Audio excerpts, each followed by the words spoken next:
Yes, hi, hello. Welcome to Gooncast. I am James, also known as Saber0307, and I'm once again joined by my Goonie co-hosts. I almost called you cone hosts. Because James can't speak. I'm Kat, also known as the Attack Cat on Twitch. And this is going great so far. This is Stellar. great. Stellar. Did you? I was just going to let you announce yourself, Lee. I thought we were just doing like names This again. is all staying in. Yeah, this is not staying in, James. No, it's all staying in. Yeah, this is all staying in. What's up, Oh my everybody? God. This is Lee Alder, the Valley Jester. I'm the editor for the Saber channel and full-time hack fraud and writer. Yeah. Oh yeah, I didn't at all say that I made like a couple emojis, and I'm an art person, sort of. Well, that's why I gave you that pause there. I wanted to give you the appropriate professional moment to introduce what you do to the world, and stunned silence is what we were. Yeah, I don't really do much of anything. So Listen, there you go. I'm blaming Kathy. All right. All right. So we're here today to start up a new, possible semi-reoccurring thing of discussing video game-based movies, because we're all gamers, and Rise up! Oh God! And Kat and I work in game dev as well. So it's neat, and what better way to start than with the most recent video game movie, Mortal Kombat, and its two predecessors, Mortal Kombat 95 and Mortal Kombat Annihilation. It's gonna be great. Hell yeah! And as you suggested, Kat, let's start off with let's start off with That's a different kind of podcast. Yeah. I thought something fun to do, as sort of, since this is episode 2, we have already kind of a little bit talked about our kind of like tastes in movies and stuff like that in the first episode, but specifically to get into our taste in video game movies. Yeah. 'Cause I'm sure, of everyone here, we've seen a lot of them, or at least a few of them, and like, despite the fact that most of them tend to be on the not great side, I'm sure we have our favorites. We do. So, yeah. I was interested to hear what people's favorites were before we launched into a big ol' rundown of all the Mortal Kombat movies. Yeah, it creates an interesting dynamic, because when you're trying to convert something from one medium to another, it's very easy to lose things in translation. For sure. We see this a lot when book to film adaptations are attempted. There's a lot of ways to lose context to certain things. You need to cut a lot of things for runtime, leading to things like characters or even entire plot lines being ditched entirely, which can just create all kinds of chaos. And with video games, it's a gigantic pain in the ass, because it is meant to be directly involving the viewer. The viewer is meant to not just sit there and be given an experience. In a video game, you're a part of it and you're actively pursuing things. So that's why I think in general a lot of these video game to film adaptations drop the ball, is in changing to a whole different medium. It's an entirely different ballgame. Yeah, and I think also part of the problem is trying, like, most video games on average are like 6 to 12 hours, maybe longer than that. I don't have any idea what you're talking about. I have 370 hours clocked into Cyberpunk. Yeah, that's an exception. Holy crap. And trying to condense that into, I mean, granted, a good chunk of that is gameplay, but trying to condense that into a 90-minute to 2-hour long movie is definitely an undertaking. And plus, most of the very good video games incorporate their story into their gameplay. Yes. So it's a little bit tricky to kind of like completely excise that without losing sort of like the spirit of what makes that game good. What works as a game plot might not necessarily work as a movie plot just on its own. So I feel like, especially with movies, you see a lot of extraneous things added. I think one of the biggest examples I have is the Silent Hill franchise. There's a lot of content there. There's a lot of narrative content in the Silent Hill games, but a lot of it is, the sort of like environmental storytelling and the sort of like, storytelling through your actions and through your kind of like divergent choices. Whereas, they kind of, so I think, I will not say the first Silent Hill is one of my favorite is my favorite video game movie, but it's definitely one of my favorites. And I think because of the way that despite kind of like picking and choosing the narrative elements it takes from the games, I think it really captured the feel. Like, I know people critically kind of panned it a little bit because like, oh, they misinterpreted Pyramid Head. He's not like this at all. And it's like, yes, he's not. You're right. But like, he's also one of the most iconic things about the franchise. A Silent Hill movie without Pyramid Head, like, might not be something that like a lot of the broader audience is like, oh, Silent Hill. You know what I mean? It would raise a lot of eyebrows, absolutely. He's become the flagship character of the franchise. Yes. To the extent that, he's the guest character in Dead by Daylight. If a Silent Hill movie were to be released, you'd have a lot of the purists who are saying, well, that's accurate because Pyramid Head would only exist if we were doing an adaptation of Silent Hill 2. Yes, exactly. But at the same time, there would be just, maybe even a larger amount of people going, where's our guy?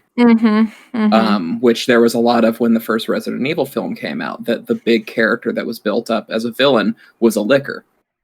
And there were a lot of people who were going, okay, this is not a Resident Evil film. You've got the ghouls and you've got a licker. Where's the genetic experiments? Where's the tyrant? Where's the hunter? Where's Chris? Where's Birkin? Where's Jill? Yeah, which not even to get into too much of the lost in translation stuff about that movie, because I'll dig into Resident Evil on my turn quite a bit. But as far as Silent Hill, that one is definitely on my list of favorite video game films. I think atmospherically it was able to capture a lot of the mystique and gravitas that the game has, and did a good job of immersing you into it. And I gotta give it credit, much in the way that an actor in the Mortal Kombat franchise was able to shape a character, and I'll talk on Kano later. The Silent Hill movie was one that really popularized the visual of going from our world into the other world, of things kind of like peeling and flaking away into ash. That was from the film. Yeah. I think that element is kind of common of just taking element from a film and incorporating it into the video game, because that also happened with like the Resident Evil movie with the laser hallway, and then we get the laser hallway in Resident Evil 4. Right. Yeah, excellent example.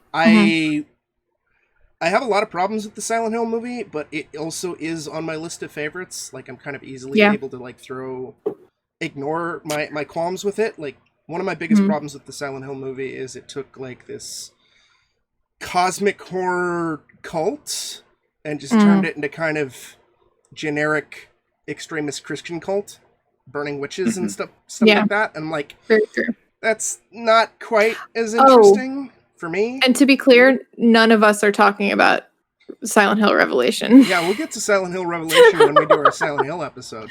Okay, good. Yeah, because we're gonna rewatch that. I haven't seen that since theaters. Ugh. Where Pyramid Head fucking fights Trinity from the Matrix. Yeah, I'm gonna conveniently be getting eaten by a shark that day. Sorry, no, you're not. This was your idea, Lee. Oh darn! This was your idea, Lee. We're fucking sticking through it, Lee. Oh my god. But yeah. Well, so I guess do you guys want me to go first then about what my favorite adaptation is? Yeah. Sure. Okay. Yeah. I put together a top 5 list, and I'm just going to kind of breeze through mine. So you just. Oh, nice. Okay. Yeah, I didn't really put together a list because I really only have one that I consider to be my favorite, and it's I did already spoil it for these guys, but it's kind of a funny one because it's probably one a lot of people don't really like consider. But my favorite live action movie adaptation of a video game is the Japanese Ace Attorney movie. And it is because I think it is the perfect casting, the perfect encapsulation of the entire first game. Like, I think, they obviously had to trim a lot of it and kind of like, cut things down a little bit, but like it really hits basically all of those beats. The comedy is done well. The serious stuff is done well. I think honestly, the only thing I would ding it points for is its interpretation of Maya, who is the like his assistant. So in the games, she's like this very bubbly, like young, spirited kind of like kid. She's very like, she's a spirit medium, but she's very childish. Like, she likes cartoons and like superhero shows, and she's like very into like going to eat junk food and stuff like that. But in the movie, so I guess minor spoilers for the games. One of the first cases you get in the games is that your mentor gets murdered, and your mentor is Maya's older sister. So in the games, that's the first time you meet Maya, and she's very like morose and sullen because she just lost her sister, and also she's being like held captive for her murder, like on trial for her murder, right? So it's like, okay, she's going through some shit.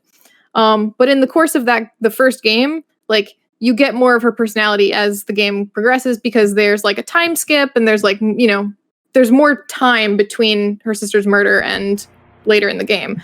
But in the movie, they can't really do that. So she's just morose the entire time. So you kind of lose a little bit of her personality, but I forgive it a little bit, because I'm like, it makes sense to me in the narrative of that particular movie. Kind of what Lee was saying earlier, how like how it's, you have to sometimes cut down things to just make it fit into I think that was an example of, they had to cut it down, and yes, her character suffered for it because she's much more dimensional than just, oh, I'm sad my sister died. But for the purpose of that movie, it made sense to me. Mm-hmm. Sure, like sure. Edgeworth and Phoenix are glorious. The main bad guy, glorious. It's perfect. Nice. Well, that's always one of the most satisfying parts about an adaptation that rubs you the right way, is the casting. To see when some casting gets done properly, and you can get to experience that moment of like, wow, that really is the character from the game. Yep. To see a character accomplished in the on-screen medium is just so satisfying. Mm-hmm. And I don't think either of you guys have seen. Have both of you played any of the Ace Attorney games? I know nothing about it. I kind of know about it, but I have not played it. I know some of them got ported to home consoles, and it's on my list of shit to play. Just because, at least for me, I appreciate handheld games, and I like handheld games, but my track record for playing handheld games, or at least finishing handheld games, is very minimal. Just because, at least, like, the smaller screen and everything like that, I don't really, like, even when I was younger, I don't really, like, take my handheld anywhere. So I play it at home, and I'm like, I'd rather play this on my TV. So, that's, it's on my list. Mm-hmm. I will get to it one day. The extent of my exposure to anything Ace Attorney related is putting on that 10-hour loop of The Fragrance of Dark Coffee. Okay. That's about the extent of it. I think I saw some meme where it was just like somebody dubbed over Ace Attorney scenes. Or they were using Ace Attorney scenes for something else. I can't remember what the meme was. Some ancient meme video from like a decade ago. Well, yeah, we will eventually, I'm sure, be watching. I think because it was directed by Takashi Miike, so we're gonna watch it with another one of his video game adaptations. Fuck yeah, we are Yakuza, baby. Yeah, Which I also have not seen, even though I love Yakuza, and I can only imagine because Takashi Miike is kind of a batshit insane director. He's awesome. I adore him. Which, kind of funnily enough, that kind of segues a little bit into Mortal Kombat. Well, you want to talk about batshit directors that are on topic? Let's talk about Uwe Boll. Oh my God! Yes, let's do it. who has 0 films appearing on my list? But I just want to put in for context. I have never been more fascinated by a director as a human being. Yeah. I do not like a single one of his films, but God damn it, I respect that he made them, and I love that he will literally fist fight someone who disagrees with him. I actually had to Google him because I was talking about this podcast and how we're going to incite his wrath by talking about his movies at some point. And apparently he left the directing business and started a restaurant. Right. Oh, he opened a front for money laundering, you say? Hold on. He got into the restaurant biz, but guys, I gotta just chime in that's probably just a theory on Lee's part. We don't want to get sued. That's true. But guys, good news. He's back. I'm looking at his wiki now. Yeah, apparently he has a 4th Rampage movie coming out. Yep. Not Rampage based off of the video game, but the own Rampage He has thing. He has 2 games, or 2 movies that are like in pre-production right now or post-production. And I'm like, oh, it's time, guys. Oh, Jesus fuck. God help us all. I've only seen one Uwe Boll movie, and I remember thinking at the time when I watched it, granted I was much younger, that it wasn't as bad as I was led to believe, but I'm sure my opinion has changed, and that's Alone in the Dark. Well, we're gonna watch that one. Well, Alone in the Dark has 1% on Rotten Tomatoes. It's the worst reviewed video game based movie of all time. It has my favorite jump into credits music of all time, which is the movie's like in its final 5 seconds. It's got its big last moment of, I think it ends on a jump scare or like a light trick or something, and then cuts to black.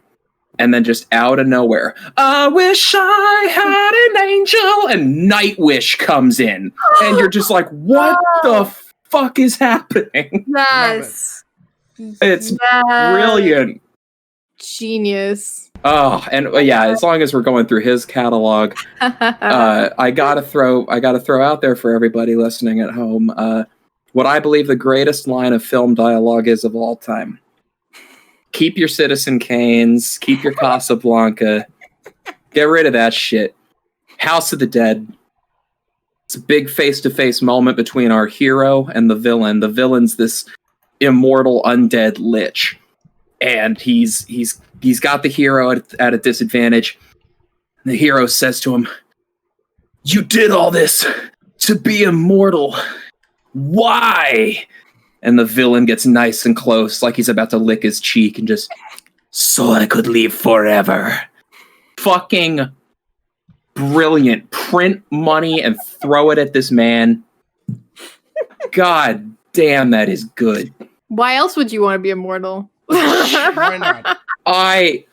It's the perfect. It's like when Zappelli asks Dio, like, how many souls do you have to take for your hunger to be satisfied? And he just says, how many breads have you eaten in your life? Like, it's fucking preem. It is so good. Mm-hmm. Womp womp. But yeah, Uwe's legal team is going to find me now. Yeah. I want to bring up a really controversial one. Because let me just buffer the following statement with, this movie is a gigantic piece of shit. However, boy, do I love the original Doom movie. Doom is the shit. I own that on DVD. Doom. I saw it in theaters and I bought it on DVD. Doom scratches a lot of itches for me that are very specific, and that other movies have done better, but it still scratches the itch. My favorite movie trope of all time is a squad of specialists who all do something different. So, like, you get it a lot in Aliens. I think the Colonial Marines and Aliens are the coolest faction ever. I love the mariachis in the El Mariachi trilogy because each one has a different guitar weapon. the Marcus brothers from Vampire Hunter D. Fucking brilliant. Doom just rolls out. Here are 8 really expendable dudes. But guess what, Lee? They've got nicknames. And I go, yeah! Like, what are their nicknames? All right, there's this guy named John Grimm. What's his nickname? He's Reaper. Yeah! Give me that shit in my veins all day. And but that's oh Carl my Urban, god, that too. movie. That movie's a gigantic piece of shit. Look, it's a terror. I haven't watched it in forever. I remember I watch it once a year. The 2 things that stick out in my mind from Doom is that I thank The Rock for the fact that originally in the screenplay they wanted to change the BFG to the Bioforce gun because shitty Hollywood screenwriting. And The Rock is like, no, the BFG stands for the big fucking gun. We're calling it the big fucking gun. Well, that one, they did try to do the change to Bioforce gun in the Quake franchise. Yes. They put the BFG into Quake 2, and called it the Bioforce gun, which, dumb as hell, and thank Dwayne Johnson for doing that. Yes. Also, one of my favorite burns of all time is The Rock was at the WWE Hall of Fame induction ceremony and was doing a little, stand-up comedy because fuck it, he's The Rock, he'll do what he wants. And made a dig at John Cena saying, I heard a disturbing story from overseas, not to get too serious, but I've heard that Americans have been caught using a new torture method on our on enemy POWs and making them endlessly watch The Marine on Blu-ray. And it cuts to John Cena, who's making like an "ooh, you got me" face, and Dwayne just laughs it off and says, "John, I'm sorry. I was in Doom. It's okay." Perfect. And that's speaking of The Rock, though, that's the other thing that sticks out in my mind about Doom is the whole when he goes big bad and he goes, "Semper Fi, motherfucker!" Semper Fi, motherfucker! Loyalty to the core. Fucking god, that movie's it's so oddly charming, and I don't know why. And I don't even like the first person sequence, which is what it was kind of known for. For those who haven't seen it, in the third act, the movie becomes a first person shooter for about 5 minutes, and it's really odd and jarring, but it was cool that they did it. I fucking hate that. I'm like, nah, just get back to the schlock. Yeah. So James, what do you got for us? Yeah. Street Fighter because of Raul Julia. Oh god. Okay, that's a good one. Yep. It's only because of Raul Julia. Yeah. I mean, the movie is corny and entertaining, sure, but Raul Julia is what elevates it from, at least for me, from like, I know this movie is really bad, but I still kind of enjoy it. Yeah. To, no, I genuinely enjoy this movie because of this one singular performance. Mm-hmm.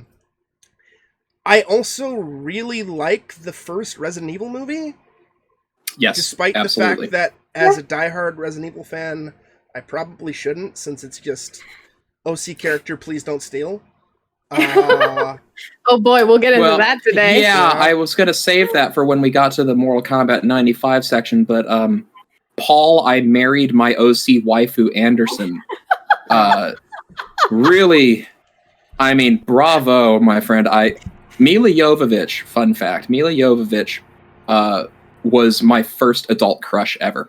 I watched the first Resident Evil movie. Oh, okay. And her in the like little red dress soaking wet had me think a lot about what it meant to be a young man, and forged a lot of the decisions that would be made later in my life. But yeah, fucking first Resident Evil movie. That's a trip. I like that one. I also, as I said, I like the first Silent Hill movie quite a bit. Mm-hmm.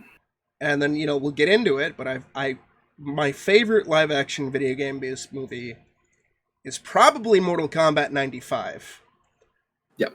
But not live action, hands down. I think, even though I've only seen the first 2 seasons, and we're probably never going to really talk about it unless we do at a later date, is Castlevania, the animated series. I think that is the single best video game adaptation. Castlevania kicks limitless amounts of ass. I don't think animation should count though, because I think animation.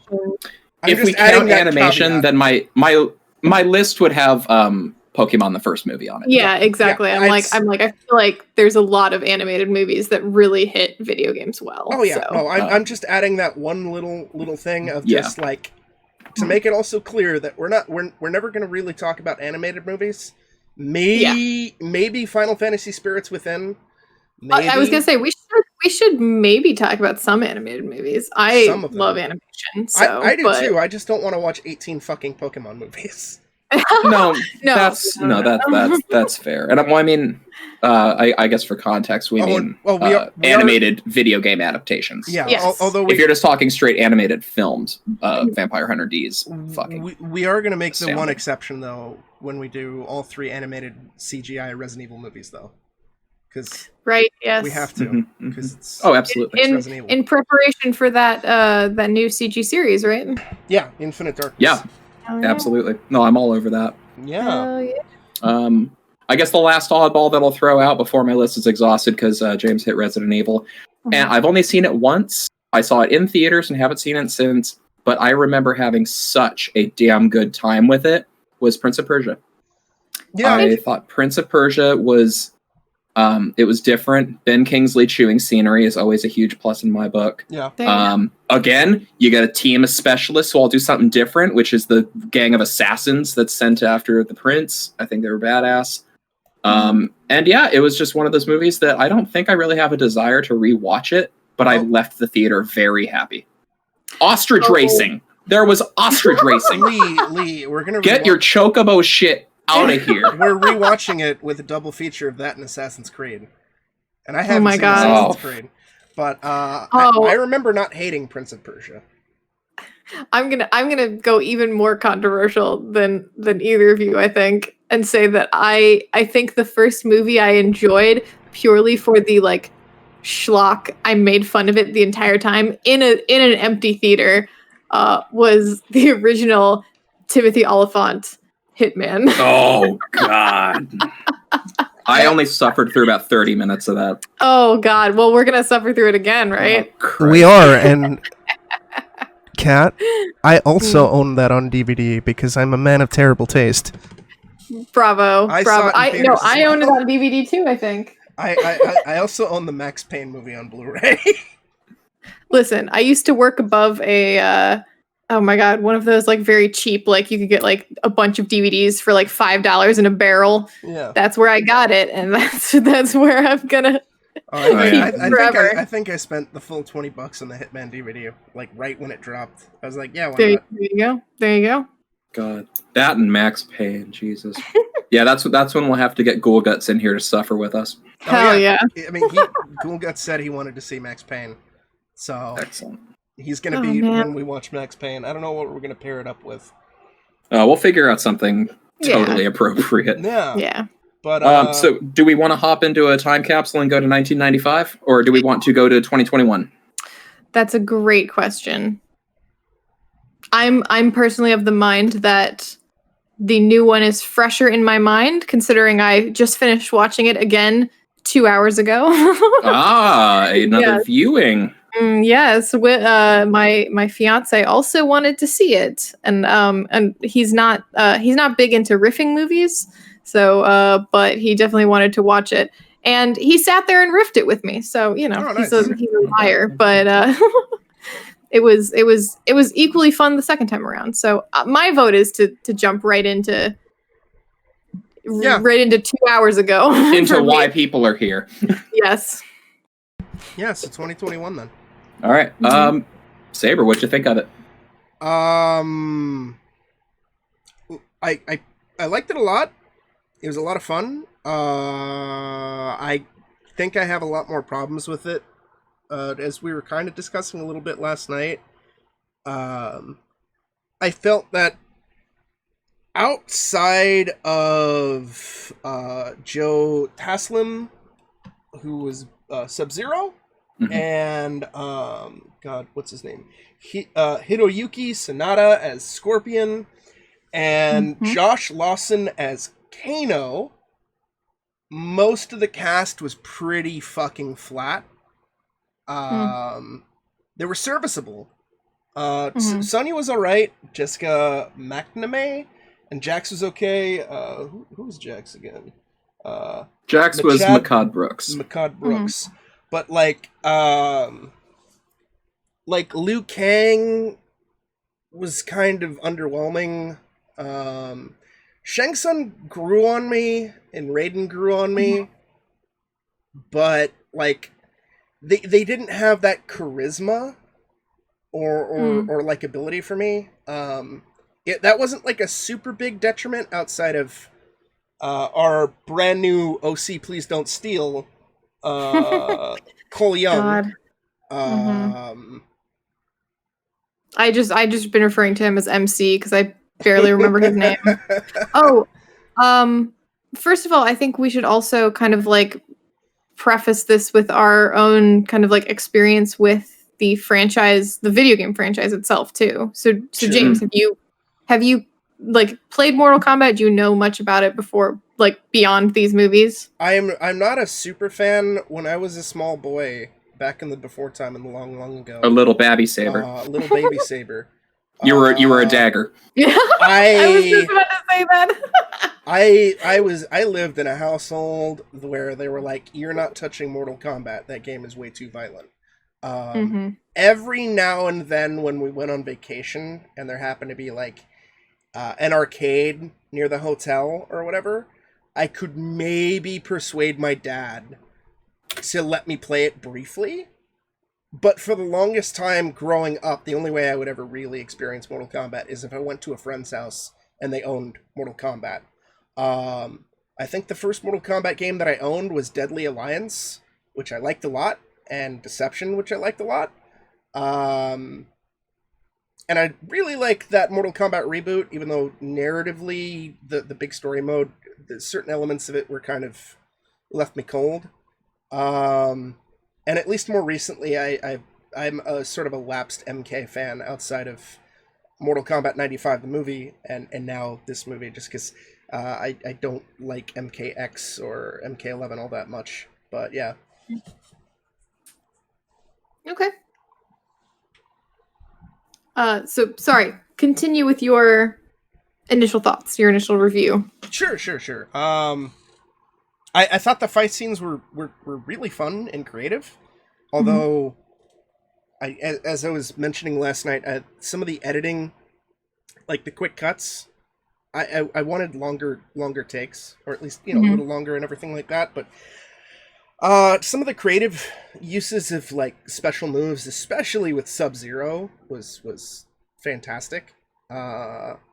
And Sub-Zero being fucking scary as shit throughout the entirety of the movie. And the little touches of having some sort of cold reference, environmental cold reference right before Sub-Zero was going to show up and make everyone's life a living hell. Well, except for when he appeared in the temple, but whatever. Yeah. Well, he was with other nerds at the time. Yes, so it's quite. Whatever. But yeah, it's mostly, I think it's pretty solid. It kind of felt Marvel movie-esque in a way, and training movie-esque. It was, as also we discussed, it seemed very preoccupied on trying to set up multiple films as opposed to being a cohesive standalone movie.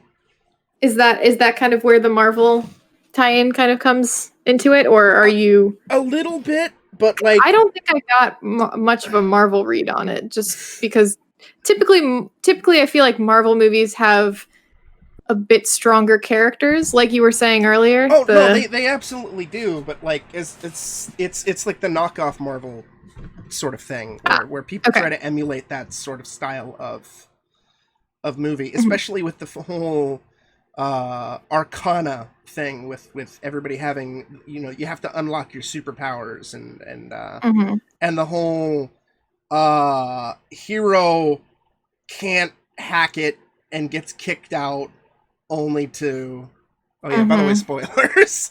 Oh yeah. Hero gets kicked out. This is a spoiler cast. Yeah. Whoops. Cole Young at one point is like he can't get his powers, and Raiden is like, "Yo, you suck. Get the fuck out." And he goes home, and then he manages to prove himself and unlock his superpowers, which is, his powers are cool. Even though I think his character is mostly kind of boring and flat, and his wife and daughter are entirely unnecessary. Extraneous, just there to be fridged. Yeah. Literally fridged. Yeah. It just felt, I don't know, because it's I don't want to go too much into the 95 film because we'll get there, but just I don't know, it just felt like the it was trying to do that, but in an R-rated fashion. I mean, at least we didn't get a baby-faced motherfucker who forgot their plot. I'll yeah, say exactly. That. Yeah. Sub-Zero never forgot that he, Yeah, and also I'm Scorpion into hell. I'm gonna let somebody else talk because Shadow's barking, and I don't want him on the podcast. Bud. Lee, do you want to start with your thoughts, or should I? You can go ahead because I'm probably the one who liked it the most of the three of us. So there's a lot of gushing I'm going to do. Okay, that's fair. Yeah. Okay. So to start off, I have never played a Mortal Kombat game in my life. I've just never really been a fighting game person in general. I think the only one I've ever really touched is Smash Bros at drinking parties. Oh dear. So yeah, it's just kind of I'm not incredibly familiar with the lore and the characters and all that stuff. But that was kind of why Saber and Lee kind of looped me into this these watch parties, because I am completely new to everything and I have no pre-existing sort of I'm not a fan of the franchise, so I won't give into the fan service, and I won't I'm just a neutral entity sort of thing. And I did enjoy this movie a lot. I think I disagree somewhat with Saber on some of the characters being flat, because I completely agree with him that those three that he mentioned were the best characters. But I felt like they did a good enough job with I felt the relationship between Sonia and Jax, that seemed pretty well realized to me on screen. And I liked the brother relationship with what's his name, the hat guy, Kung Lao. Yeah, Kung Lao and Liu Kang. Mm-hmm. I thought that was great, and I thought I still think that Liu Kang should have been the main character. But I did enjoy them for what they were. I think I agree with you about also kind of I did warm up to Shang Tsung, but there's something about having that really campiness for your villain that was lacking, and I feel like that was also lacking with Raiden. Yeah. And it seemed more like a directorial choice, or than because I know that those actors have it in them, right? Sure, yeah. I've seen Ichi the Killer. I know Raiden can really, really, really act, but it's they wanted a more serious, grounded tone for their goofy, ultra violent video game adaptation. So it's fine. Yeah. Ultimately, I think that I think I understand why they made the main character an OC. Which we'll get into when we talk more about him. I'm assuming we all kind of are chomping at the bit to get our opinions out on him. So I'm gonna leave that off for later. I get what they were going with. I didn't like it. But the fight scenes with Scorpion and Sub-Zero, awesome.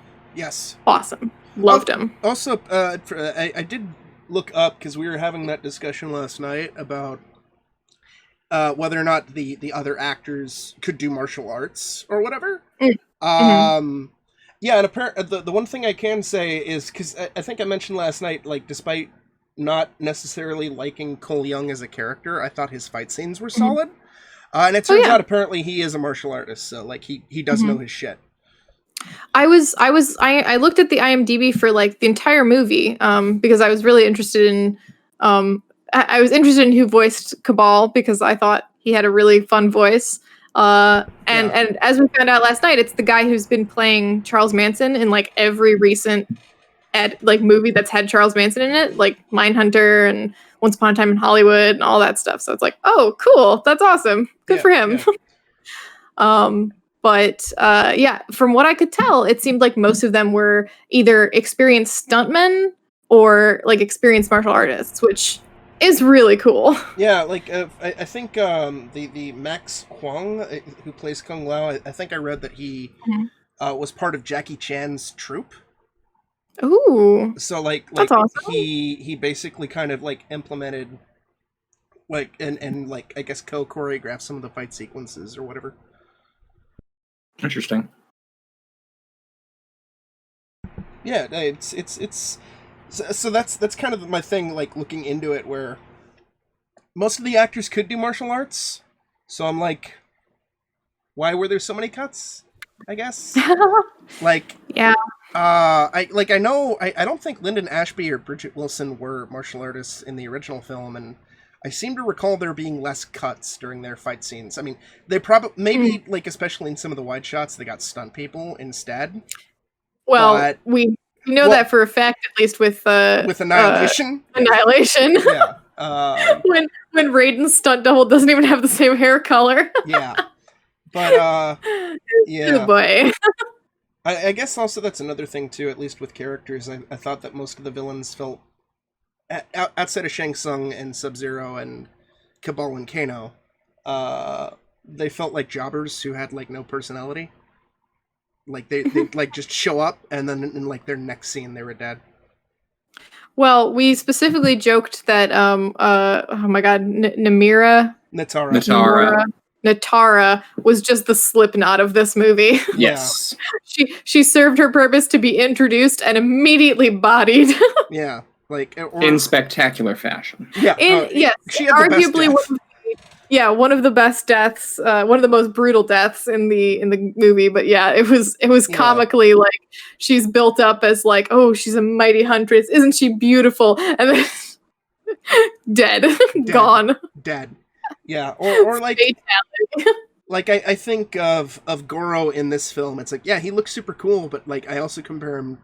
It's really hard not to compare to the 95 film, but like Goro in the 95 film had a much bigger role and presence.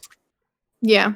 As opposed to here, where it's like we see him in shadow, and then the first time he properly shows up is his one fight scene where he gets bodied. Where he serves to unlock the main character's true potential. Yeah. By threatening his family. Yeah. I mean, anyway, I do like this film. I just yes, we're complaining, but somewhat lovingly, because this was a very enjoyable ride. Yes. But let's get to the gushing. Lee, what did you think? I think this is one of the greatest video game movies ever made. I can agree with that, but that's also not saying much. Yes, true, but I 100% agree. Yeah. I think that it did a lot of things spectacularly. My history with the franchise is I'm one of those kids that was gleefully exposed to media violence at a young age. Whereas Saber's parents would say, "Oh, you're not going near that stuff." My dad, when I was 5 years old, said, "Kid, I just found this game where after I beat somebody, I eat them and spit out their bones. You got to play this shit." Nice. And so that's when I started playing MK2. I've been a longtime fan of the franchise. I'm not a console gamer, so I did not keep up with any of the games past PlayStation 2 era, but I had Deadly Alliance Deception, and have just followed the mythology very closely. I love all the characters. I love most of the storylines. Once you get to Shijinko and Onaga, that's where I dip out. But everything before that is great. You don't even know what that means. Oh yeah, you don't want to get into that stuff. Don't worry about it. That's when they started introducing Mocap, who's just a motion capture actor. The big thing that I'll get across, which is what after I had the thought, it really cemented what a successful film this was for me, is that this is a prequel. This is a prequel to the tournament. Yeah. This is not a substitution for it. Mm-hmm. The next film, which will absolutely be greenlit based on the reception so far, will be the proper tournament, and everything has been set up. You've got sort of the line in the sand drawn between good and evil. Raiden and Shang Tsung have had their big moment. Mm-hmm. There was concern that Liu Kang should be the primary character because he's the chosen one. He's the one who wins the tournament, and that's the role that he will fill in the following movie. Cole Young he's an easy character to cast in a negative light because of the controversy. When you have an established franchise and you decide to make your protagonist a new character, it is extremely polarizing. It is not an easy thing to do. I have a counter argument for that, but I don't want to interrupt your train of thought. Just no, it's okay. You can go ahead. Well, so my counter is I think that you can also really fuck up making an established character a main character if you choose to change enough about them to make them like a noob, right?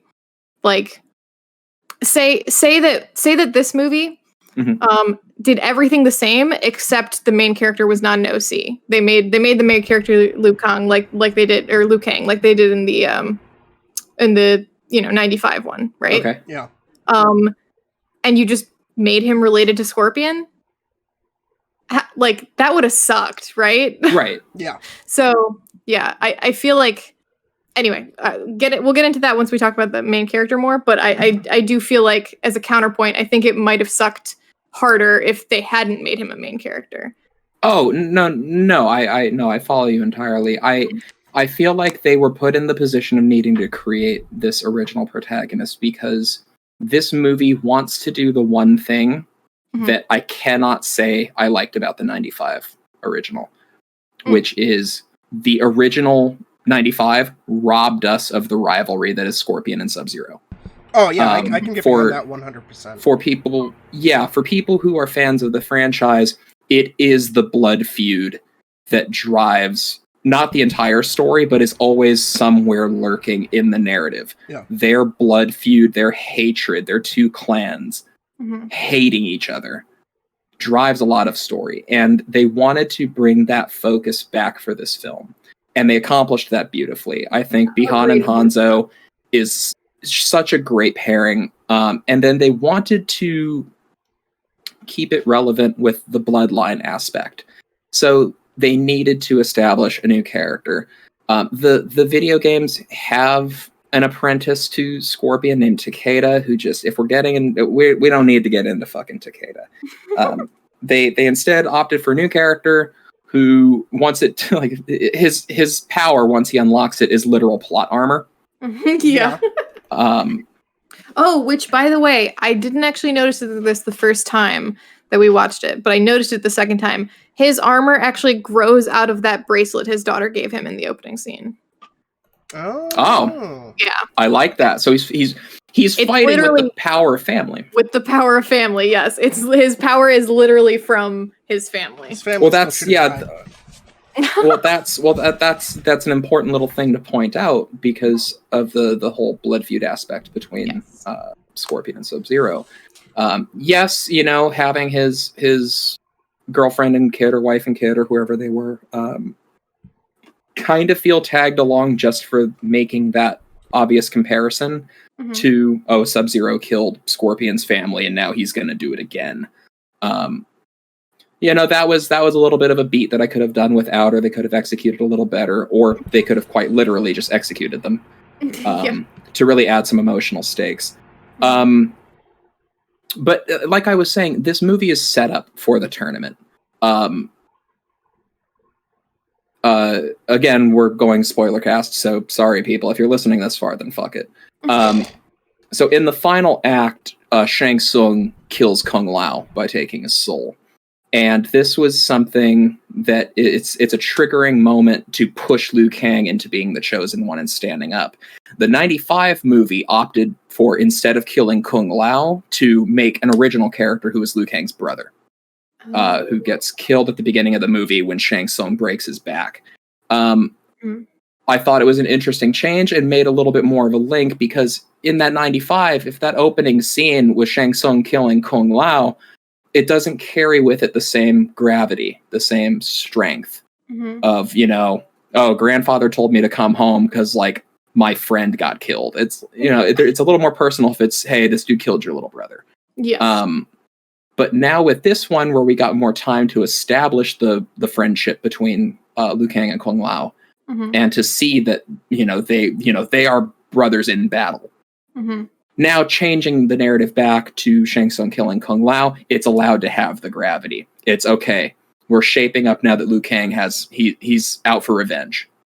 I was very peeved initially when I saw that Johnny Cage was going to be completely skipped over in this film, which he is, with the exception of a little Easter egg stinger at the very end. We got a little tease that he's the first recruit. Bring back Lyndon Ashby, goddammit. All right, well, 60-year-old Lyndon Ashby. I'm going to get to that, because I know something that you wanted to talk about is nostalgia, and I'm yes. I'm going to be going for your jugular a little later, I think. So okay. Interesting. But this is as someone who thinks that Lyndon Ashby is by far the best part of that whole first fucking movie. I'll referee, because I got no dogs in this fight. I've got no nostalgia. Yes, so they're stinging Johnny Cage for the second film, which again is just lining up all these pieces of, okay, they have to go to Hollywood, they have to convince him of this mystical spooky tournament to fight a sorcerer. They're starting to lay things out for the tournament proper. I think that the characters were represented brilliantly. Josh Lawson as Kano stole the entire movie. Yeah, 100%. I can agree. He was absolutely brilliant. Yes. Hilarious comic relief. A really great villain turned somewhat anti-hero turned villain. Yeah. That was great. Complete piece of shit. A complete piece of shit. He was he was channeling for me the best parts of Captain Boomerang from Suicide Squad. But just doing it better. Yes. Yeah. I thought Jessica McNamee as Sonia was really refreshing, because we got very used to the same version of Sonia over the years.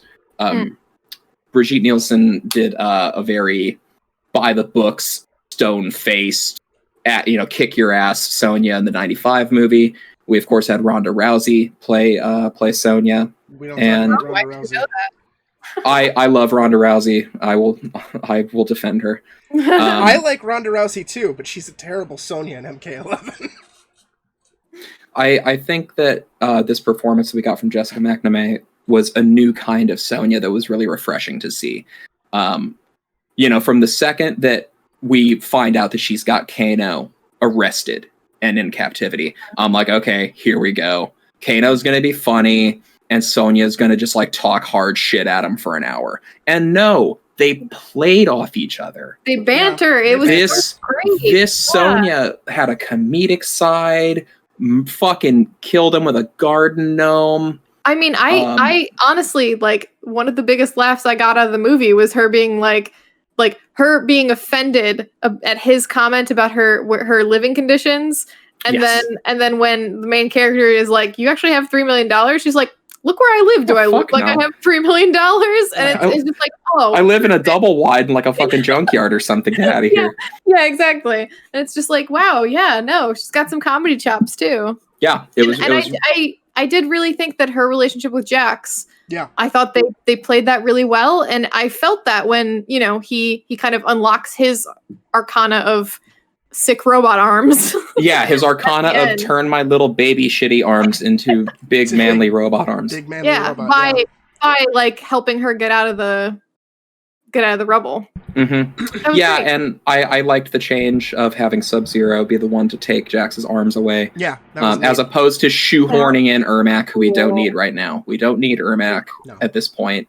Having no context for the actual lore, I was just like, this fits so well. Although there was that moment where where Jax was like, "Oh, like send me after General whatever, General something." Ryko. Ryko. Thank you. Yes, send me after that guy because I've got a personal beef with him. And I'm like, you have a personal beef with the guy who slapped you once, not the guy who broke both your arms off. Yeah. Yeah, that's fair, but they had to divide the fight up. And shout out to Ryko, who is played by one of my favorite giant meatheads, Nathan Jones.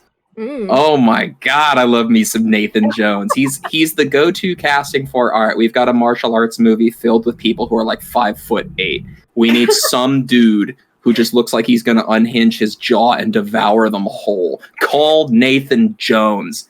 He definitely had that energy about him. And they did his character in my favorite way, because Ryko has a few different iterations because he's changed a lot over the years. Sure. And what they settled on is thankfully what they followed through with in the movie, which is he is a total fanboy weeb of the Emperor Shao Kahn. Oh. He dresses like him. He carries a hammer like him. And tries to act all big and tough like him. Ryko's whole thing is that he's cosplaying as the Emperor. And they did it. Like, they did it. And it's so dumb. I wish Nathan Jones would have just been Shao Kahn, because then they could just... it would have been perfect. But anyway... I real quick, I will say, too, that on a second watch, I did actually notice that, like, after those lines, Jax is the one to bring up that, like, who's taking Sub-Zero, because like none of us can 1v1 him. Yes. So I think that was kind of they're like he knows he has a beef with Sub-Zero, but he's not fucking with that again. Like he also remembers what that's the last thing. That's the last thing I wanna harp on before I pass the speaking stick back to the other campers is what Saber was saying about Sub-Zero being like this just force of nature. He's the fucking boogeyman. Yeah. He's terrifying. He is fucking scary. He's the Shape. He's Jason. He's Michael Myers. He's this fucking monster. They literally have intros of him that are like a slasher movie serial killer, and it's fantastic. Yeah. Like, and they play the little bit so nicely of like when it started snowing. Yes. Of like, whoa, what's it doing snowing this time of year? And just that immediate realization of like, oh, this is bad. Or when he goes for the family and we just see the wife walk into the kitchen and there's ice on the windows. And I'm just sitting there like, oh, fuck. And you guys are like, what? And it's like, oh, fuck the windows. That was really good. I will say, though, the snow scene for me was deflated on second watching. Because I said to Will, I was like, oh, sir. Will was like, what, snow? And I said, oh, you know what that means? And he goes, Elsa? God damn it. That's the end of the podcast. I'm like, oh. Jeez. Oh my God. Beautiful. So, yeah. But I will say that that's part of the good thing about this movie is that it's not, like, it didn't, for me, it never felt above like also being made fun of, because it is schlock, but it's good schlock. It's fun schlock. It's not a slog or intentionally bad or anything like that. It's like, wow. No, this movie wasn't afraid to go certain places. It was allowed to not take itself seriously. And then at the same time take some things extremely seriously. Yes. Yeah, overall huge fan. Awesome. I'm so glad. But so, I really, really want to get into the main character problem, because I do feel like that's like, one, like you said, it has been controversial, and two, I think all of us have thoughts on it that, are good to share, I think. Sure. So, I guess to just kick this off, I had mentioned that I thought I knew kind of where they were going. According to the director, I believe, has said that they wanted to make sort of the main character as, and it's a very common thing in movies that they will do this, where the main character is kind of the surrogate of the audience. They're the new recruit. They're the new, like freshly transported to this crazy world person where they get to be expositioned at and explained what the fuck is going on without it seeming inorganic, right? You're teaching the new people, and therefore you're also teaching the audience. And that makes sense to me. And the other side of that is, I think, also part of it is that with a roster of established characters, even coming from me, like somebody who does not, know the franchise that well, Mortal Kombat is still enough of a cultural like mainstay that, I see somebody and I'm like, oh yeah, I know this person shoots fireballs. I know this guy has lasers, I know the superpowers that these people have, right? Like, at least for some of the big name guys. And especially for fans of the series, if you had an established character and, the Liu Kang is saying like, oh, you have to unlock your arcana. We got to figure out what your powers are so you can actually fight these guys. It's like, oh, okay. I know Kano's going to get laser beams, right? I know Sonia's going to get her little gauntlet thingies, right? So I think part of it is also just, as far as the narrative of the movie, having a few little like surprises along the way for the audience, even the audience that's extremely familiar with the source material. Yeah. So I like personally, I loved that we had that direct relation to Scorpion, because I loved the Scorpion bookends. Yeah. I really appreciated both of those fights a lot. I think those are my two favorite scenes in the movie. Yes, I completely agree. Honestly, like, yeah, the actors playing Scorpion and Sub-Zero are both fantastic, and I think they did a really great job of bringing that rivalry to life. And yeah, I like tying it to the main character made sense to me. And yeah, then like, again, on my second watch, having that reveal of like, oh, his power is literally coming from his family. It's literally coming from his blood. Like, not actually like the fluid in his veins, but actually like, hey, my daughter made this bracelet. My super armor actually grows out of this bracelet. Like, I'm like, yeah, I can dig that. And we got kind of like, you did get the very generic, like, okay, like you're getting shunned to an island, or you're getting kicked out to go figure out your powers, and then you can come back kind of thing. But we had a little bit of a surprise of, oh, like, this is what his power is. Yeah. Right. It's just a little bit of an extra, to give you a twist that you wouldn't have gotten if it had just been an established character gaining powers you already knew they had.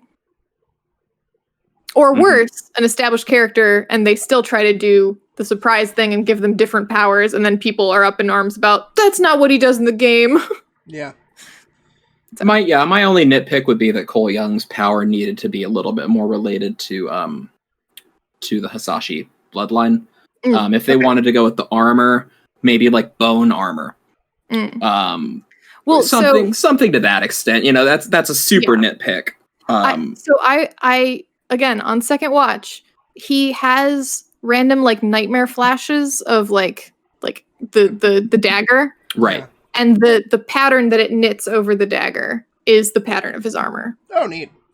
So, okay. Oh, yeah. I like that. And then, once I kind of pieced together, like, he's got one bladed tonfa, not two. And, like, the bladed tonfa is supposed to be the scorpion's tail. Yes. And the other one's a regular nightstick for, like, apprehension. So, like, the claws of a scorpion. Like, once they started to, like, piece that little thing, I'm like, okay, this is pretty cool. But I think, they could have gone a step further. But with explaining that armor design, okay, that's not bad. I kind of like it. Yeah. But I will say it's like, it's subtle, and it probably could have been a little bit more, like, put forward so the audience noticed it. Because I definitely did not notice it the first time through. And seeing it the second time, I'm like, oh, that's the pattern of the armor he gets later. I get it, like... Yeah, and to play devil's advocate, I do think the movie does suffer from some pacing issues. I think that once they get to Raiden's temple and start their 80s training montage, that could have been tightened up a lot better. And I would have liked to see a little bit more variety from Outworld than just Throne, like looming over a void. Yeah. Outworld in the 95 version felt fleshed out and horrific. Like, this is the place where the merger of the realms is going to happen, and there's pieces of like broken Chinese architecture everywhere. It's like, this is spooky.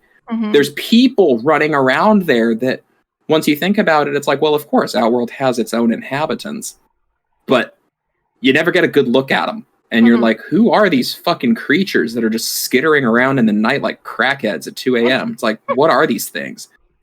So I would have liked to see a little bit more on Outworld, or and even just like a passing reference to the Emperor to set Khan up for whenever they decide to introduce him. Yeah. Okay.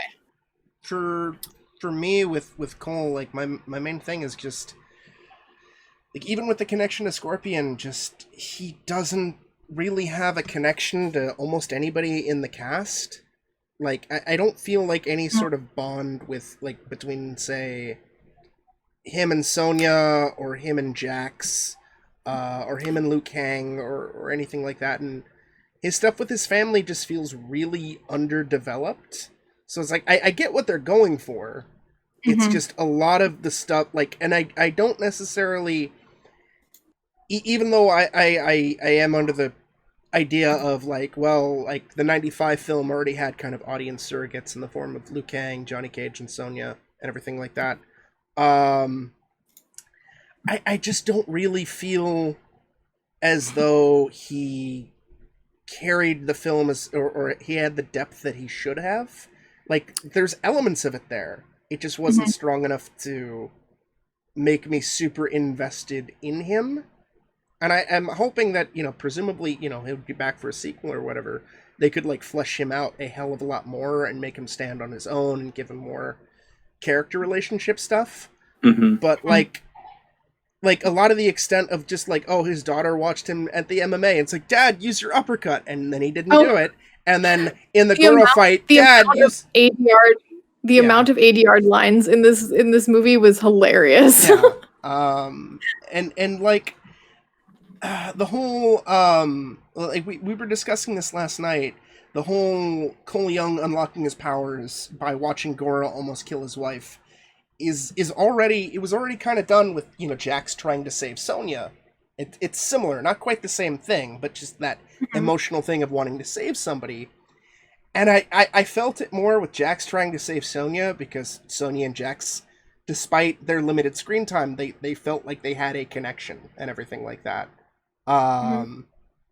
Whereas with Cole and his family, I didn't really have that, and I think we could have also just as easily had, like, as we were talking last night, of Cole getting his superpowers just of not wanting to fucking die. Like, do you think you would believe Cole's relationship with the main cast more if let's say the second fight of the film wasn't Jax and Sub-Zero, it was Cole and Jax against Sub-Zero? I think so. Okay, because then you've got the, like, the brothers in battle thing, Cole seeing Jax get nearly murdered, and then, like, maybe he's, because he saved Jax by proxy, like, that's what gets Sonya to trust him. Like, would that have helped it along? I think so. Okay. Yeah. Outside of just... That's a great script doctoring, I think. That's what I would have done. He had actually been, like, you then run into the problem of, like, which technically is still a problem in this movie, which is if Sub-Zero is so obsessed with ending Scorpion's bloodline, then it's like, why would he not just straight up murder this guy?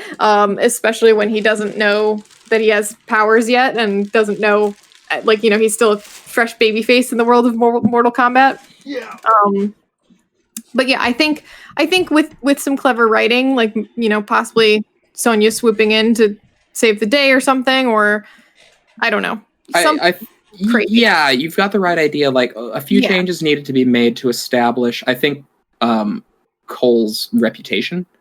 Like, for a storytelling perspective, him losing his MMA fight, obvious. You have to do that. Yes. But have him team with Jax and both get their asses whipped by Sub-Zero. But that gains Sonya's trust. And then have Cole be the one to kill Reptile. Have Cole kill Reptile and kind of get that little bit of like intrigue from Sonia of like, okay, I don't really like know what this dude's worth, but he killed the giant lizard thing. Mm-hmm. And then that can also kind of fuck with Cole's head of like, what are these things out there? And I actually can, like, I can fight them. Yeah. And then that way Kano just stays a fucking goon. Because like once Kano rips out Reptile's heart, you're like, oh shit, I don't want to mess with this guy. Mm-hmm. And while I kind of like that, you can still play just like he's the scumbag who just kind of like derps his way into like being trained by Kung Lao. Yes. Yeah. Also, there's definitely another 80-yard line in that Reptile fight where it's Cole off screen going, Kano, use the glow stick or whatever the fuck. Oh yeah, use the flare. Yeah, use the flare, and you're like, oh guys, no, come on. That could have been Cole's contribution. Cole could have thought of the flare idea instead of Kano to make Cole seem like an intelligent fighter. How like the others have otherworldly powers. Cole is smart. Yeah. Yes, and that's what you could do, which is like that's what like. Shit. Well, you kind of did, right? I mean, I basically did.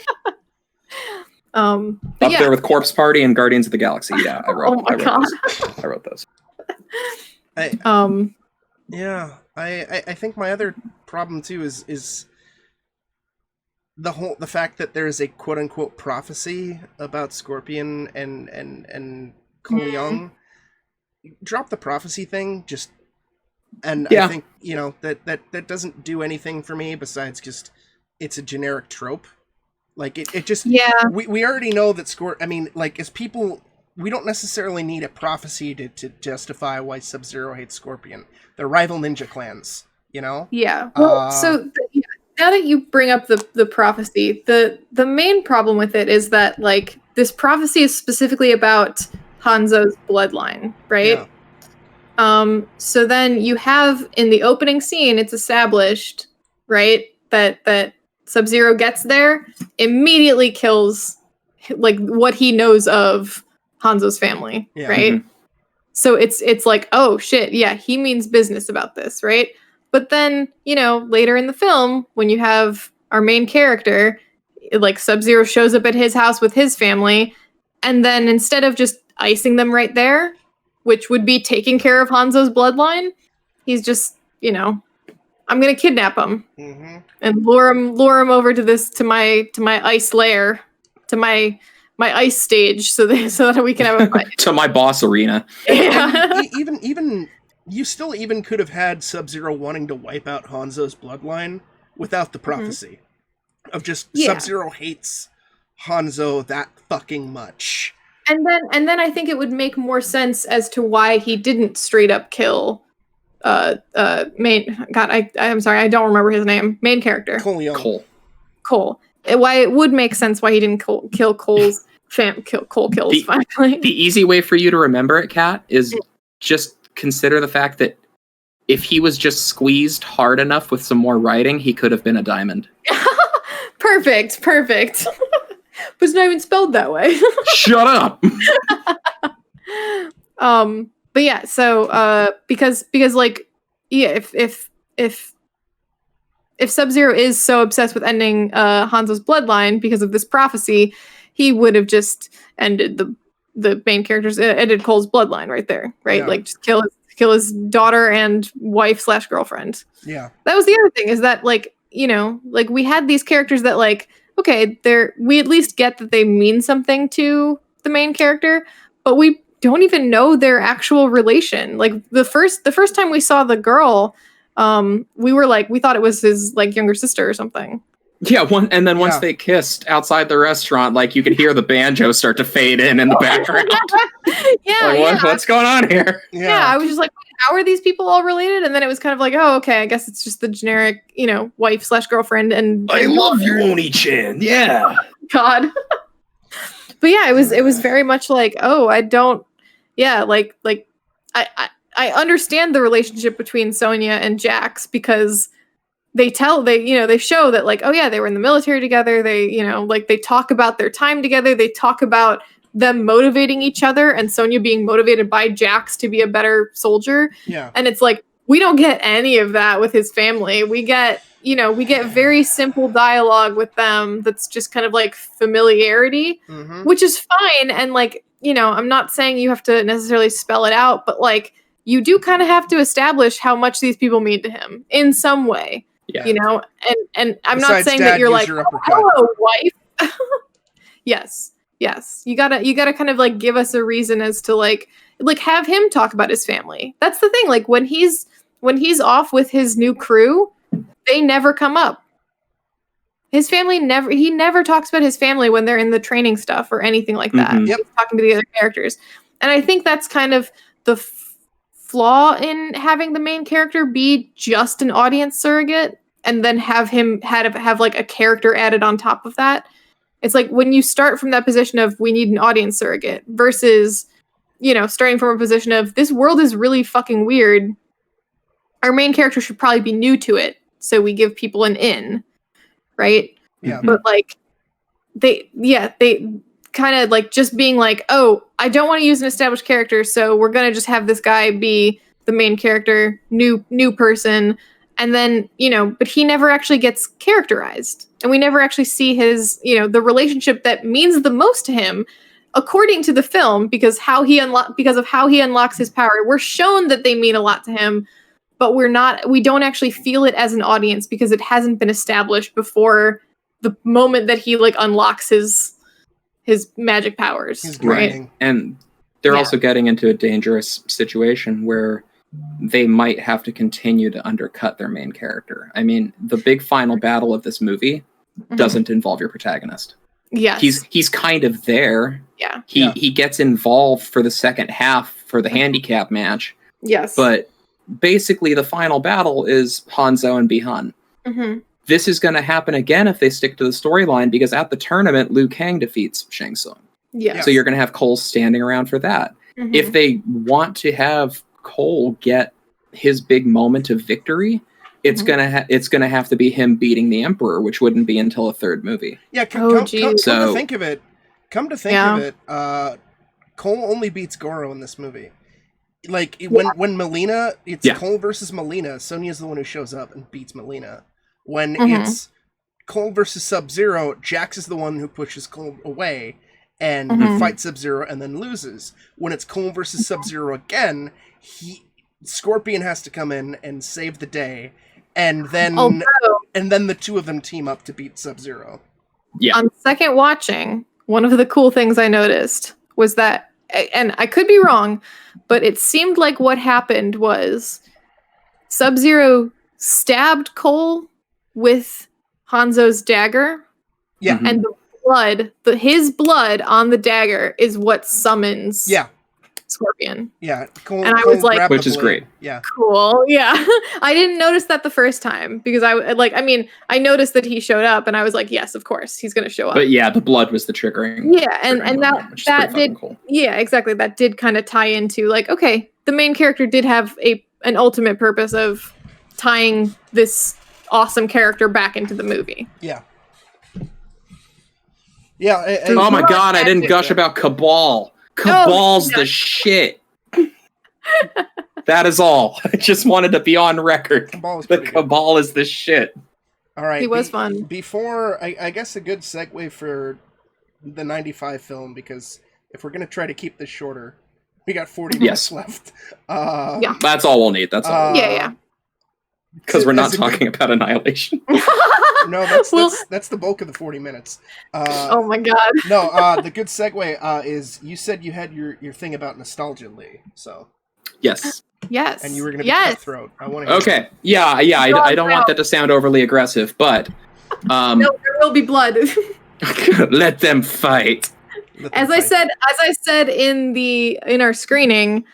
What do you not understand about Mortal Kombat? James, get back in there and die. Yeah, get back in there and die. Okay.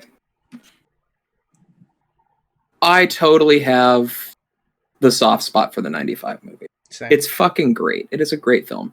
I was very surprised to hear fellow hack frauds at Red Letter Media say that no one really likes the 95 movie. You just remember it really fondly. And no, that's objectively wrong because we just rewatched it and I still fucking love it. And Kat had never seen it before. Yes. Yeah. And I genuinely enjoyed it a lot. And I also have no frame of reference for the games either. So it's triggering no nostalgia for me. I just, I was just like, this is a fun ride. Now, here's the beauty of it. And here's where the nostalgia kind of kicks in. The casting for that movie is only really about 50% brilliant. Yeah. As far as casting for the characters. What was done with them has kind of become lasting and iconic. If you're purely casting Liu Kang, Robin Shu is fucking perfect. He's to the perfect, T. yeah. If you're casting Johnny Cage, Lyndon Ashby is one of my favorite casting jobs of all time. Brigitte Nielsen, I think, was a little wooden, but still a lasting performance. Okay, if you're casting the Chinese god of thunder and lightning, I'm sorry, I don't care how much you like Christopher Lambert. That is ridiculous casting. Oh, it is ridiculous casting. Do not get me wrong. But he's great. It's ridiculous fucking casting. He's 100%. You say he's great because it's a lighthearted, charming role. Yeah. Which the character is not. No, the character Raiden is 100% not. Raiden was presented very faithfully in this new one. No, absolutely. I will 100% give you that. Raiden is not a wisecracking, lighthearted, charming guy in no, I like that he's that in the 95 movie. So do I. And as we can discuss with Annihilation, his presence is severely lacked when we get Dexter's dad. Oh, shut up. You love James Remar. I love James Remar in everything except for Mortal Kombat Annihilation, although maybe he's one of the better parts of Mortal Kombat Annihilation. I only stress bringing it up because I think that it's something that was in a much more forgiving era because video game movies were such a new thing. The fact that you could cast Christopher Lambert as the Chinese god of thunder and that you could cast an Australian dude as a black character, and that you could cast someone in their like late 40s, early 50s as this ancient 100-year-old like emaciated wizard. The casting in that sense didn't work, but it's become legendary over time. Now it's impossible to think of anyone except Carrie as Shang Tsung, to the point that they've put him into the new Mortal Kombat game with his likeness. That version of Kano changed the character from being dark-skinned to being Australian. Because like Kano in MK1, they don't outright say his ethnicity, but his character's black. And then they cast this Australian dude, and like, wow, okay, like he just kind of owns this role. I don't. No, I don't think so. With Kano anyway. Like I'm looking at his. Because he was played by the same actor in MK2 as well, and like I'm looking at his sprite, and he doesn't look it. He's white. I'll send you the GIF right now. But I'm willing to accept that there's some inaccuracy. It's been a long time since I played MK1, but to stress that he became Australian. Oh yeah, no, after he definitely that film. became Australian after that film because he was. Just... What was the term you used last podcast? Shazammed? Shazam. Sure. But it's the kind of thing that back in those days, there were so few video game movies and so few that had that were making such a ballsy attempt as this one. Compared to today, where you've had a bunch, and it's much more easy to complain about them. You get a massive lash out from fans for in a different medium's adaptation for casting Scarlett Johansson in Ghost in the Shell. Yes. Yep. It's like, this character is not supposed to be this curvy, busty white woman. Why are we whitewashing this role? It's the same kind of thing that in a different era people could have said about the casting in 95. why is this Chinese character being cast as a Frenchman? That's and I think it's just the product of the era. Absolutely, and it's also an instance where Christopher Lambert was the probably biggest known actor in that movie, because most of the cast was like television or unknown. So definitely. He was like their big get. The Scarlett Johansson thing, it's super delicate, tricky situation as well. Like it could have worked based off of how it was presented, like writing wise, because like at least I'm not super well versed in Ghost in the Shell, but to the best of my knowledge, Major Kusaragi picks her body or like and can adjust it as will or whatever. So it could have even worked as like a critique of whitewashing in cinema or whatever. You know, like this is the body that she chose or whatever. But to the best of my knowledge, the Ghost in the Shell movie just kind of shits the bed all across the board. Sure. Well, and that was just one example picked out of a hat of a problem that's rampant. Absolutely. A quote problem in a lot of recent casting. But like, I know at least with Shang Tsung, for example, apparently there were discussions to make him an old man, but like, I guess Kerry Tagawa was the one who suggested, hey, you know, let's keep him younger. Like, you know, why not? Let's use his younger thing from MK2. Partly, I think, because of the to avoid the stereotype of like the ancient Asian wizard sort of character. The Lopan situation. Yeah, and partly just because it would be less makeup effects and all that, and plus Shang Tsung can kind of. Hey, I'm all for changes like that. I mean, have you seen the trailer for Shang-Chi? Yeah, where they're making the Mandarin from like old wizened Chinese stereotype into Tony Leung. Oh, really? Oh my God, Tony Leung is still so fucking hot. Oh my God.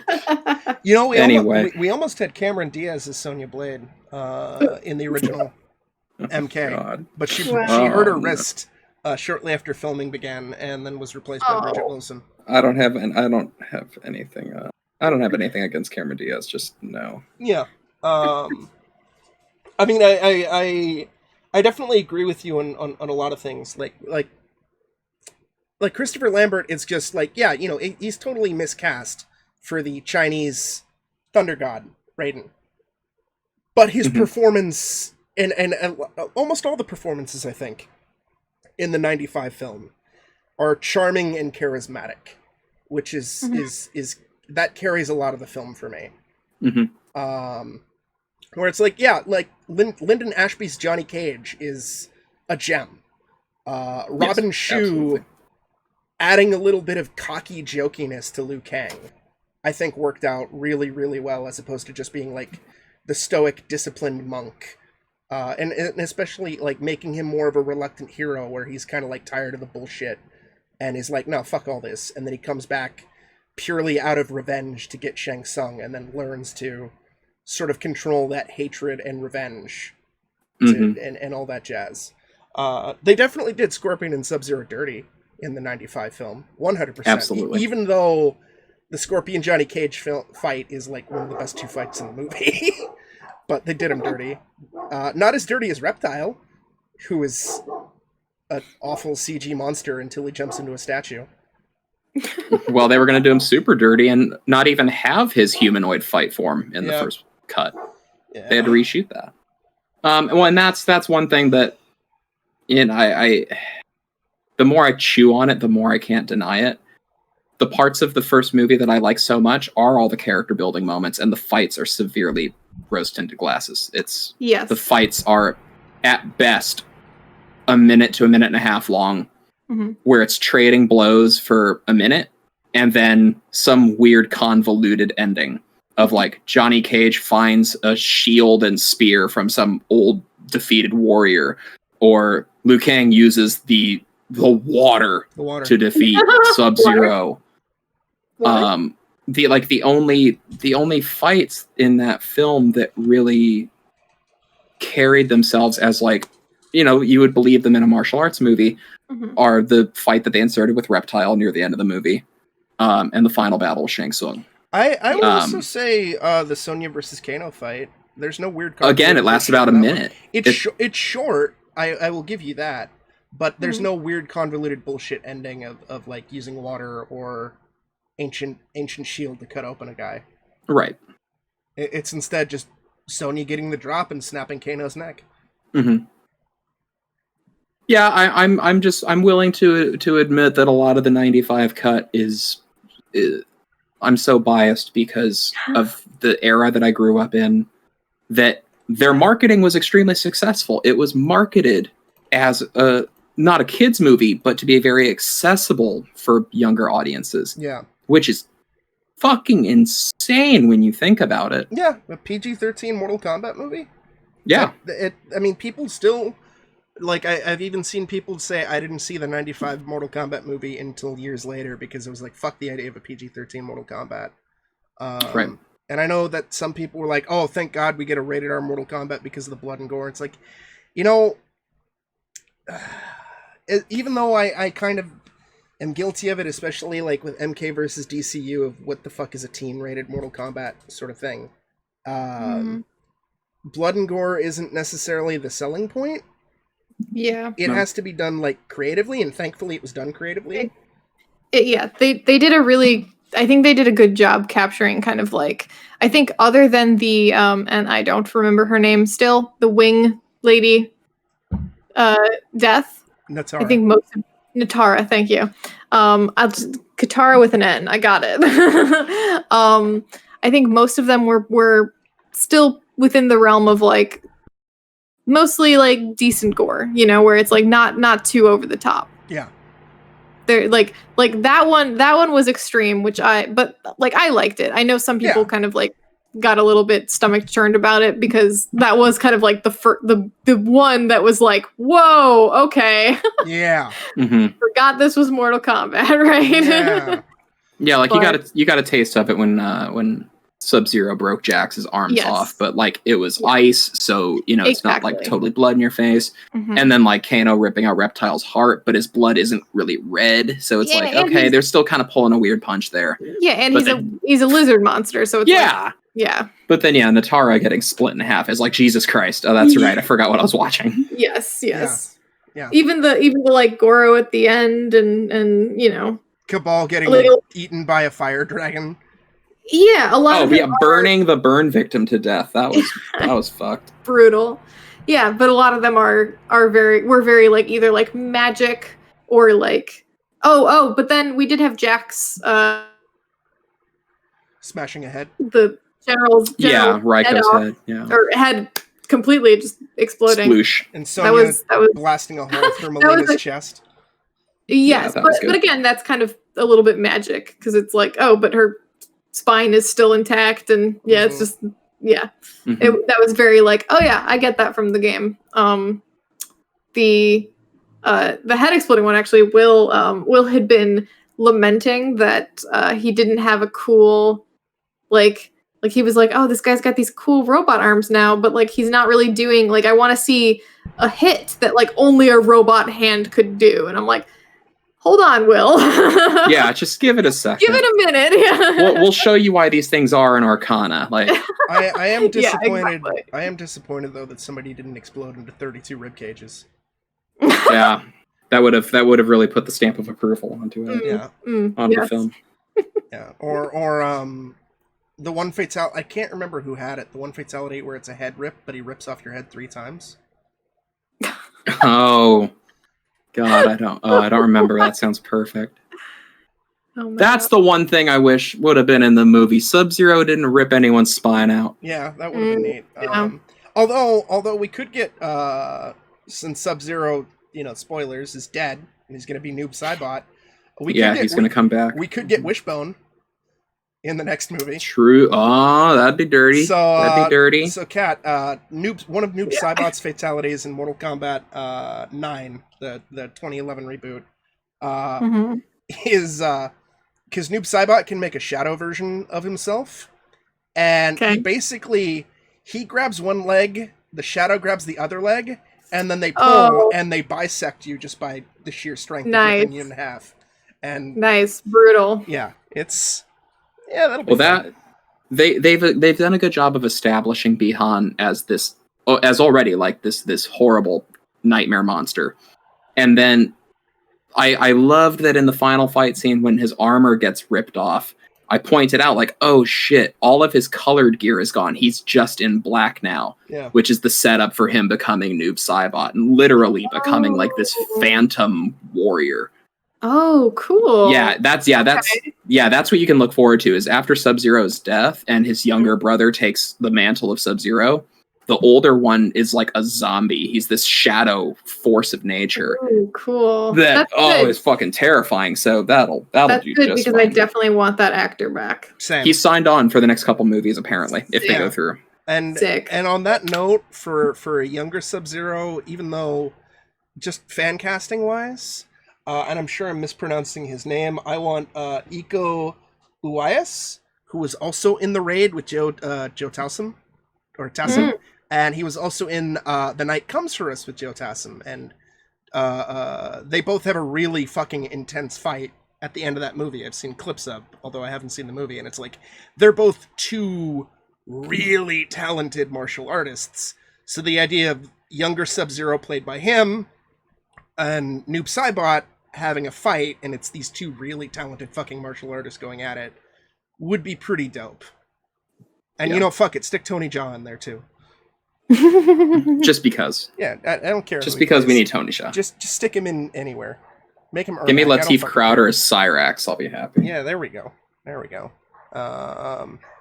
Yeah, there's a lot of potentials that could be really, really cool.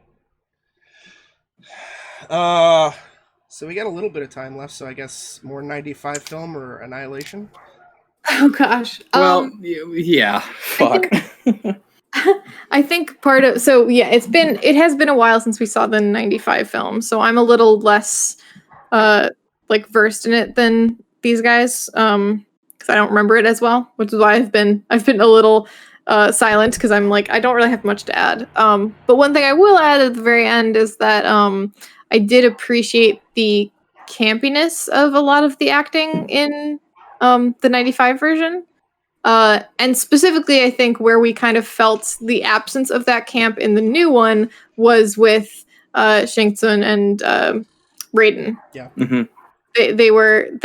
I feel like all of us kind of simultaneously were like, oh man, the main bad guy is like not a scenery chewing, soul sucking monster like in the 95 version. Yeah. With his perfectly coiffed hair. Yeah. Yes, with perfectly coiffed hair. I think he grew on me, like, especially like towards some of his middle scenes. He felt menacing at that, like, he still felt really menacing, I think. Yeah. He got over the point that, like, he's done enough and like mugged at the camera enough that I can't wait to see him get his ass kicked. Yes, yeah. Exactly. That's yes. I think they established that a lot earlier in the 95 version. Like, literally his first scene, you're like, yes, I can't wait to see this guy get his face punched in. So is mine. Yes. Yeah, actually, I just looked it up too, because I was curious about the actor who played Shang Tsung. And apparently, like, do you remember The Dark Knight when Batman has to go to China to get that Chinese mobster?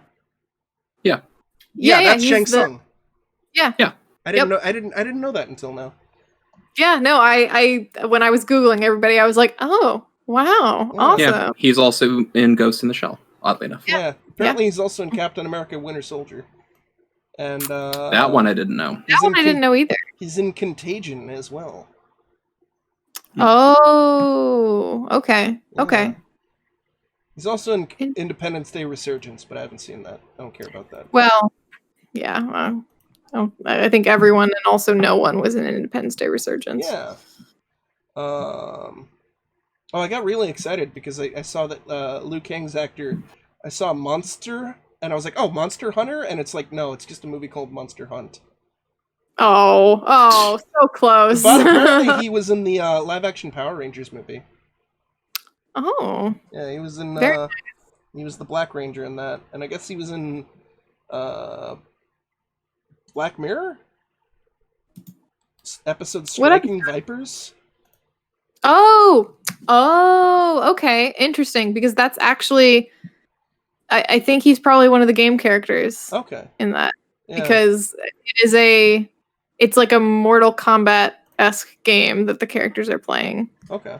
So interesting. I guess he's also in the one where there's a thing they find where the characters can fuck, and it raises a lot of questions about how that game was QA'd for any QA tester watching. Yeah.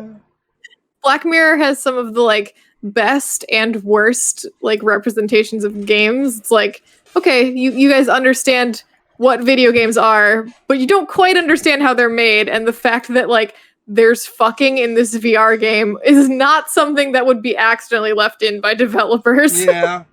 And I guess Goro's voice actor is in all 4 Insidious movies, and he's in Mad Max Fury Road. Wait, as what? What is he in the Insidious movies? Some character named Tucker. Oh. Yeah, that's Goro's voice actor. I think he's one of the oh my gosh, he's one of like the main the woman who goes to the houses to like help the people. He's one of her goons. All right. And he's that's wild. He's the organic mechanic in Mad Max Fury Road. I recognize the name, I just don't remember the character off the top of my head. Mm-hmm. But yeah. The organic mechanic. Oh yeah, I know. I recognize him. I've seen him. We should stop just IMDbing people for this podcast. Well, that's when you find out shit like I did of finding out that Nightwolf from Annihilation is the Indian in the cupboard. What? Yeah. Oh, my God. Yeah, the Indian in the cupboard has an animality. Oh my God. All right. So- oh, by the way, I was trying to talk to people about how about like my theories on why the main character in the new Mortal Kombat is no C, specifically about the like Arcana reveal, and I accidentally confused it with the anima. So I called it anima, and I was just like, "Oh no, it's infiltrated my mind." Womp womp. So should we talk about Annihilation? No. Yes. Okay. It has a great soundtrack, and that's it. Liu Kang versus Smoke was fine. Yeah. Bad CG. That's the other thing I wanted to It's bring up really is- good because of the music during it. That's the other thing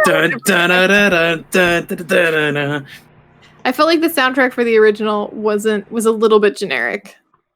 Sure. That's fair. Yeah. It had some good moments still. Like it still had some nice riffs in it that felt very like, yeah, action, and it referenced some of the video game music a little bit. But ultimately, I think I got a little bit of like Marvel vibes from the soundtrack, where like none of the Marvel soundtracks stick out to me. That's fair. It's the original movie is just 90s techno, whatever was popular at the time. Yes. And thank God for it. Yeah. Exactly. Because I can't imagine any other soundtrack. That is one thing also as a disappointment that we discussed last night is the fact that the movie did not start off with someone screaming Mortal Kombat. Yeah. That was a bummer. How dare it have restraint and pacing? Yeah, right? I mean, the entire first opening scene is fantastic, but... But they could have done it after that. They could have done the smooth, like, 10-minute prologue of Bihan and Hanzo, and then fade to black, and then... Just like, yeah, there we go. Yeah. Exactly. Hell yeah. But yeah, no, I think the 2021 film is definitely one of the best video game adaptations for me. I don't know if I like it more than the 95 film. Probably not. I think they're two entirely different entities. They are. I think that just because they're from the same franchise, that's the only reason they can forever be grouped together. Yeah, of course. I also will say, again, in comparison, I was actually surprised that the 2021 version, or rather the 2021 movie, did not have a Shang Tsung fight. Yeah. Because they're saving it. I thought the end of the movie was like the halfway mark.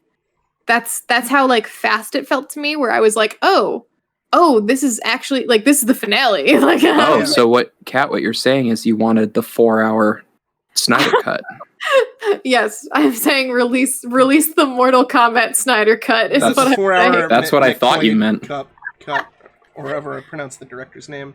But man. like, more to your point about them being two entirely different beasts, it's like comparing Tim Burton's Batman to Christopher Nolan's Batman Begins. You know, they're two different beasts. You can still prefer one over the other, but they're material, but yeah, they're both trying to do two separate things with different tones and everything like that. It's sure. like, I mean, we might get a similar instance of that later this year with the next live action Resident Evil movie. We'll see. I don't think it'll be Paul Anderson schlock. It might still be schlock, but I'm nervous for that one because, like, I don't know, like, you know, I really love the Resident Evil franchise. I've come to love it over the last couple years. I really don't have like that much nostalgia for the movies or anything like that. But I feel like, I don't know, there's something about those games that, like, you're gonna have to change so much of it to make it like appealing as a horror. Like, is it a horror movie? Is it a, like, I'm assuming horror action is the genre they're gonna be in. We don't really know. They haven't really shown off anything besides a couple set photos. So yeah, because of that, I'm kind of like, I'm nervous. I'll just be be honest with that. I'm also nervous about having another, like, on-screen interpretation of those characters. Like, I love Wesker, but, like, he's always been terrible in the movies.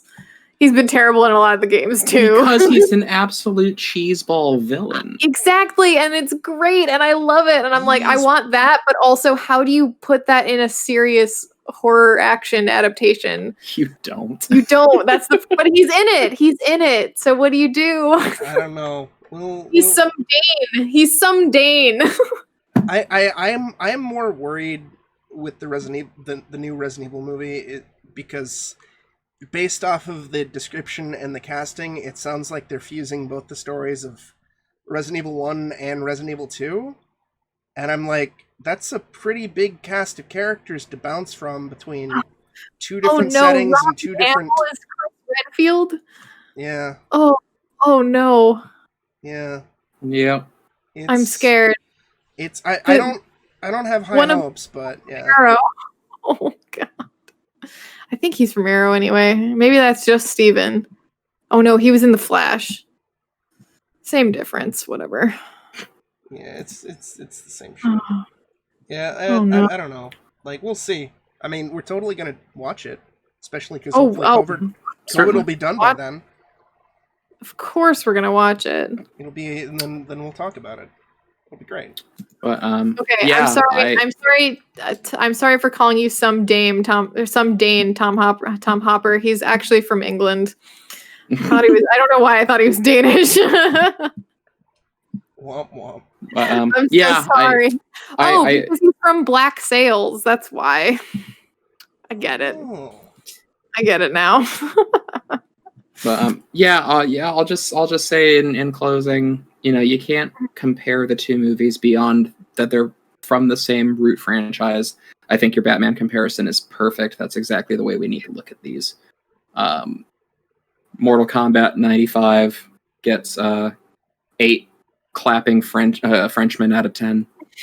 And the new Mortal Kombat 2021 gets 7 garden gnomes through the eye out of 10. I'll say in closing that to tie back to an earlier point that I'm looking at right now, one of the co-writers of this movie was the co-writer of Doom. Oh baby. And also the first two Expendables movie, or the first Expendables movie, and Wonder Woman 1984. Oh no. Oh boy. Oh no. He's also apparently co-wrote upcoming Shang-Chi and the Untitled Spider-Verse sequel. Oh, wow. So he's getting around. Interesting. But yeah, he did Doom. Thank God. Semper Fi, motherfucker. All right, Kat, what's your closing? I don't know, as like one final word on this whole thing. Fatality? There we go. Flawless victory. Perfect. Test your mic. They did it. They did the reference. They referenced the thing I like. I clapped. I'm gonna come. I'm sure Cat's animality will be like, I don't know, a seal. Because her name's Cat. Oh, mine's a peacock. Yeah. Oh, very nice. Yeah. Absolutely. Yeah, it's well, like, all right. Yeah. Yeah. Yeah, I guess like proper closing for me is I like both this and the 95 film. Annihilation is garbage, but it's entertaining. Sometimes. In the right groups of people, like when you have Mike there. Who just unapologetically loves the fucking movie. He's Someone like, has to. I know it's garbage, but I still love it because it's garbage. Sometimes you just gotta watch trash. It's true. I might just go back and rewatch House of the Dead. No, hold on. Not without us, you don't. Not without us. Because we gotta Oh, also watch God. House of the Dead 2. Oh, God. I hear House of the Dead 2 is actually better than the first one. But Shut the fuck up.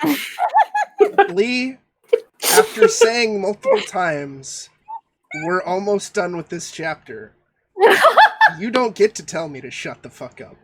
But James, we're almost done. We Almost are, there. because we're 9 minutes away from 2 hours, so we're killing it any second now. Just Hell padding out the runtime for the YouTube algorithm. Oh, fuck that.